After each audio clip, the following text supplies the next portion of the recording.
미션 let's go 저 건물을 찾으러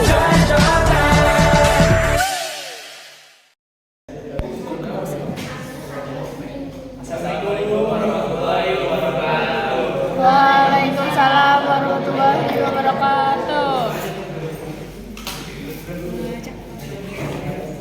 Yang pertama kepada dosen pengampu mata kuliah Bank dan Lembaga Keuangan, yaitu Ibu Lela Elvira SIMM, dan teman-teman sekalian yang saya banggakan.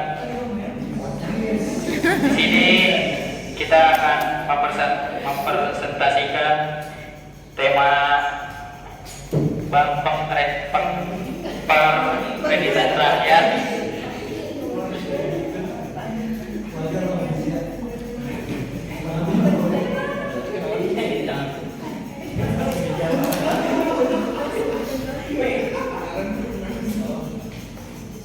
Di sini kami dari kelompok 7 yang beranggotakan nama saya sendiri Muhammad Zaki Mubarok, saya Fadil Grafer, saya Muhammad Sabini Prasetyo.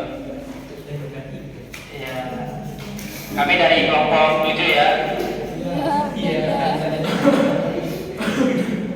Selanjutnya akan dijelaskan oleh saya sendiri di sini.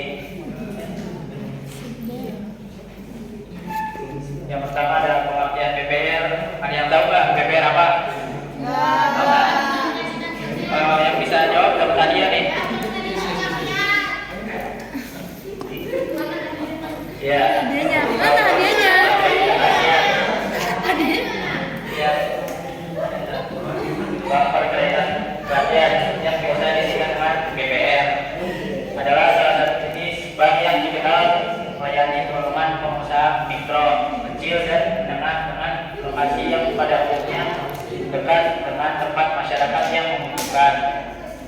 Menurut Undang-Undang Nomor 10 Tahun 1998, Bank Perkreditan Rakyat adalah bank yang melaksanakan kegiatan usaha secara konvensional atau berdasarkan prinsip syariah, yang dalam kegiatannya tidak memberikan jasa dalam lalu lintas pembayaran. Dalam undang-undang tersebut secara tegas disebutkan bahwa BPR adalah bank yang melaksanakan kegiatan usaha secara konvensional atau berdasarkan prinsip syariah, yang dalam kegiatannya tidak memberikan jasa dalam lalu lintas pembayaran. Yang berarti kegiatan BPR jauh lebih sempit jika dibandingkan dengan kegiatan bank umum, karena BPR dilarang menerima simpanan giro, kegiatan falas dan perasuransian. Di sini ada mekanisme pengelolaan Bank Perkreditan Rakyat. Penghimpunan dana Bank Perkreditan Rakyat meliputi 6 macam. Yang pertama ada dana masyarakat. Dana masyarakat ini merupakan sumber dana utama bagi BPR, mencakup simpanan masyarakat dalam bentuk tabungan dan deposito berjangka, yang merupakan bagian terbesar dari total sumber dana yang diperoleh bank. Yang kedua ada dana pihak ketiga, terdiri dari deposito berjangka dan tabungan yang dihimpun dari masyarakat sebagai dana pihak ketiga atau DPK. Yang ketiga ada dana bank lain. BPR juga dapat menghimpun dana dari bank-bank lain meskipun sifatnya lebih melengkap. Yang keempat ada modal bank, yaitu sumber dana ini berasal dari para pemegang saham yang berfungsi untuk mengembangkan usaha dan menutup risiko yang mungkin terjadi. Yang kelima ada fungsi modal. Selain untuk mengembangkan usaha, modal juga berfungsi sebagai penutup risiko yang dihadapi oleh BPR. Yang keenam ada penggunaan dana bank lain. Dana dari bank lain umumnya digunakan untuk melancarkan likuiditas atau mendukung pengembangan usaha. Selanjutnya mekanisme yang kedua adalah penyaluran dana. Penyaluran dana oleh Bank Perkreditan Rakyat atau BPR kepada masyarakat berupa kredit atau pembiayaan harus dilakukan dengan hati-hati. Bank harus memastikan debitur mampu membayar kembali dengan menilai karakter, kemampuan, aset, aset dan prospek usaha. Penyaluran dana tidak boleh berakhir pada satu peminjaman dan harus saling mendukung antar bank.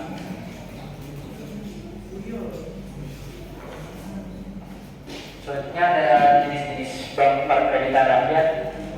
Jenisnya ada dua, yaitu BPR konvensional dan BPR syariah. BPR konvensional adalah bank yang memperoleh keuntungan dengan mendirikan bunga pada simpanan atau giro, tabungan, deposito, dan pinjaman atau kredit. Suku bunga untuk pinjaman ditentukan berdasarkan tingkat suku bunga yang berlaku. Sementara biaya untuk jasa bank lainnya ditetapkan dalam bentuk nominal atau persentase tertentu. Yang kedua ada BPR syariah. BPR syariah adalah salah satu lembaga keuangan perbankan syariah yang pola operasionalnya mengikuti prinsip-prinsip syariah ataupun muamalah Islam. BPR yang melakukan kegiatan usaha berdasarkan prinsip syariah selanjutnya diatur menurut surat keputusan direktur. Di sini ada tujuan bank perkreditan rakyat. Tujuannya memiliki peran yang sangat penting dalam perekonomian Indonesia, terutama di tingkat daerah. Tujuan utama dari keberadaan BPR adalah melayani kebutuhan perbankan masyarakat di daerah yang belum terlayani secara optimal oleh bank umum. Tujuannya yang pertama ada meningkatkan inklusi keuangan. BPR berperan aktif dalam meningkatkan akses masyarakat terhadap layanan keuangan, terutama bagi pelaku usaha mikro, kecil, dan menengah, atau yang biasa disebut UMKM, serta masyarakat perdesaan. Kedua adalah mendukung pertumbuhan ekonomi di daerah. Dengan menyalurkan kredit kepada pelaku usaha, BPR berkontribusi pada pertumbuhan ekonomi di tingkat lokal dan regional.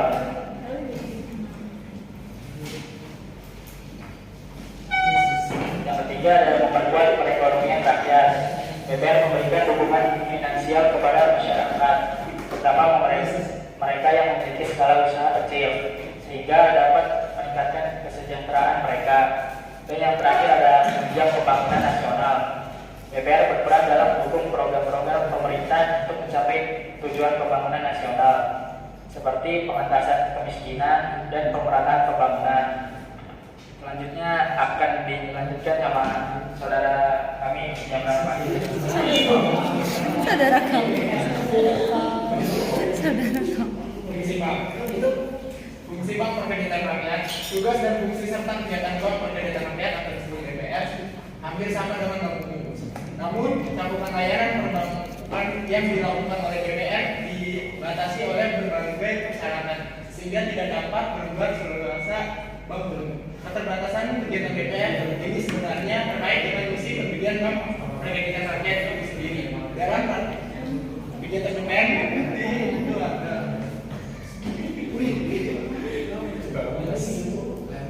satu, menghimpun dana dari masyarakat hanya dalam bentuk simpanan berupa tabungan deposito berjangka atau bentuk lainnya yang dapat disamakan dengan tabungan atau deposito berjangka. Dua, menempatkan dana pada sertifikat bank Indonesia atau disebut SBI, deposito berjangka dan tabungan pada bank lain. Yang menyalurkan dana berbentuk kredit, investasi, kredit modal kerja, dan kredit pedagang. 4. Menyediakan pembiayaan dan penempatan dana berdasarkan prinsip syariah sesuai ketentuan BI.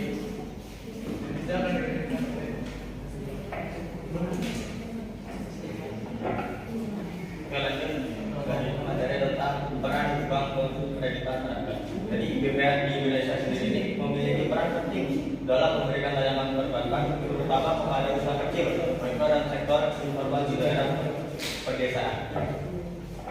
BPR sendiri membantu menyediakan pinjaman untuk menciptakan pekerjaan mandiri, mendukung penciptaan lapangan kerja baru, pemerataan kesempatan berusaha, dan pemerataan pendapatan.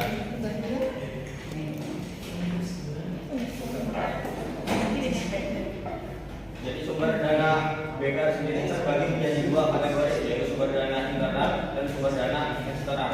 Sumber dana internal adalah terdiri dari setoran modal pemegang saham yang sesuai dengan regulasi OJK serta cadangan dan laba dari tahun sebelumnya dan tahun berjalan.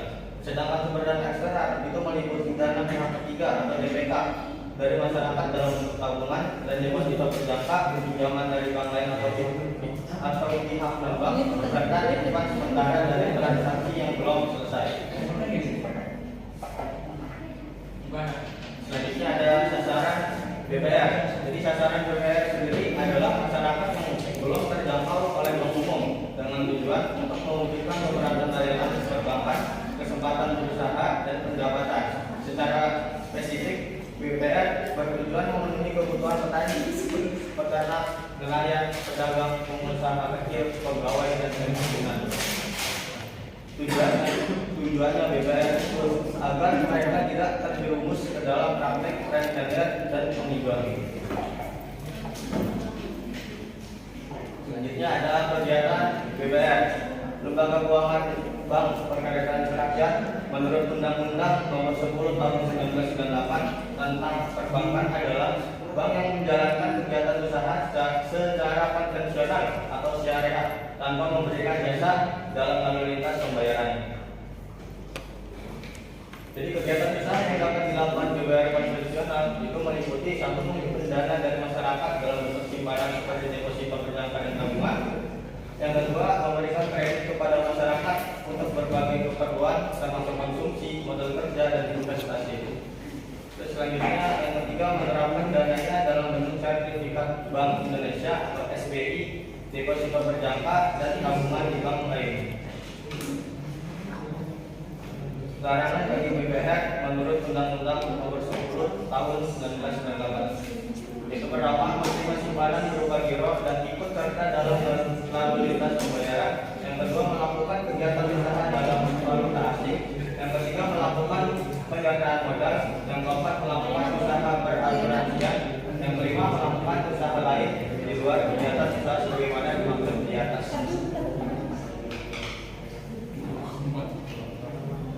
Selanjutnya, produk BPR. BPR hadir untuk memenuhi kebutuhan modal masyarakat dalam prosedur kredit yang sederhana. Selain memberikan kredit, BPR juga menyediakan fasilitas tabungan yang cepat, aman, dan mudah diakses. Untuk memenuhi kebutuhan masyarakat, BPR terus meningkatkan kemampuannya melalui modernisasi, termasuk penerapan berbagai teknologi dalam pelayanannya. Dari sisi produk yang ditawarkan BPR memang lebih terbatas daripada bank umum. Keterbatasan produk yang dirilis oleh BPR ini mengikuti amanat undang-undang perbankan. Ada pelayanan produk yang diberikan oleh BPR kepada nasabahnya, yaitu terdiri dari tabungan, deposito, kredit, dan sertifikat Bank Indonesia.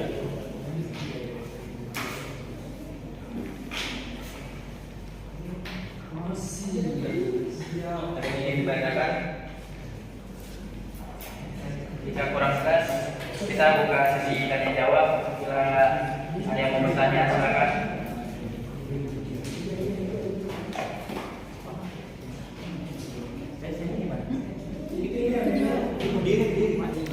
Apa jenis-jenis layanan yang diberikan oleh BPR? Udah dulu.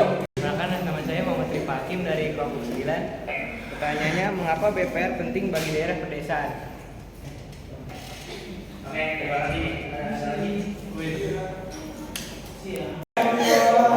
Perkenalkan, saya Rano Alfred Prakoso dari kelompok 8. Saya ingin bertanya, apa yang menjadi keunggulan untuk ditawarkan oleh Bank BPR untuk melayani produk tabungannya? Sekian. Oke, terima kasih. Oke, terima kasih Rano. Dan kami Saya akan menjawab pertanyaan dari Dirka. Dari jenis layanan DPR diberikan oleh BPR itu apa sih? Satu itu penerimaan simpanan masyarakat dalam bentuk tabungan berjangka panjang. Dua itu penyaluran kredit kepada UMKM, mikro kecil dan usaha menengah. Terus ada 3 jasa keuangan lainnya sesuai izin yang diberikan oleh OJK. Kasih. Ya.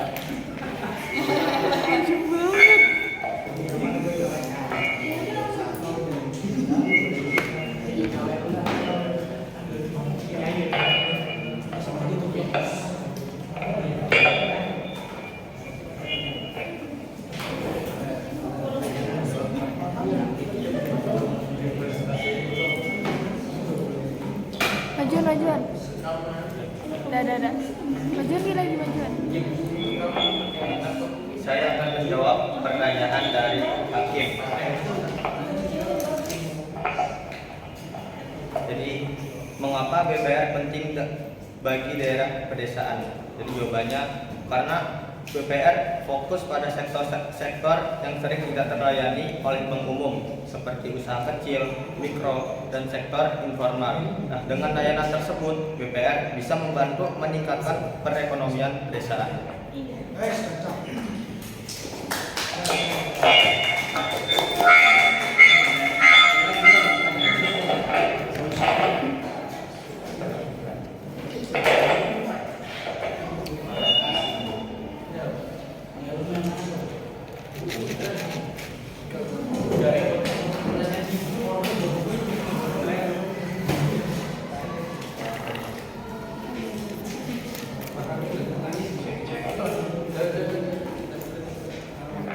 Di sini saya akan menjawab pertanyaan dari Rika Andini. Udah bang. Udah. Belum. Di sini saya akan menjawab pertanyaan dari Rano Sugiano Prakoso. Majuan.